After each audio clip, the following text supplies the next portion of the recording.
আমাদের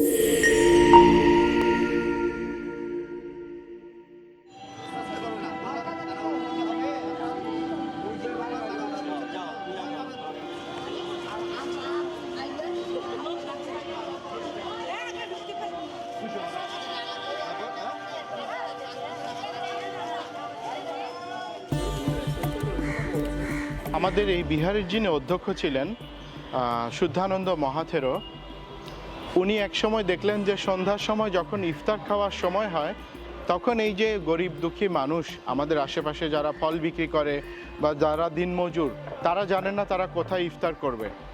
তো অনেক সময় বিভিন্ন বাসা থেকে ইফতার সংগ্রহ করতে গেলে তারা নিগৃহীত হয়। তখন তার মাথায় আসলো যে আমরা তো সন্ধ্যার সময় ওদেরকে একটু ইফতার খাওয়াতে পারি।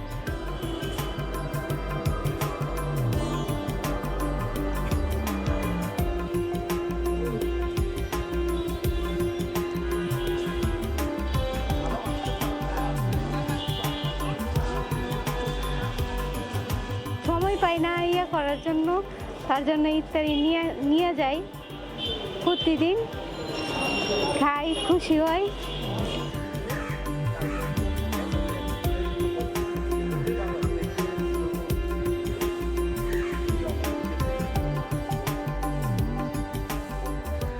বৌদ্ধ ধর্ম মূলত মানবতাবাদী ধর্ম। এখানে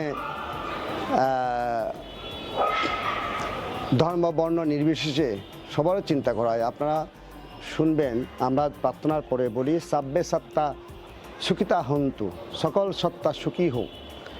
এর অর্থ হচ্ছে মানুষ না শুধু, সকল প্রাণী সকলেই সুখী হোক।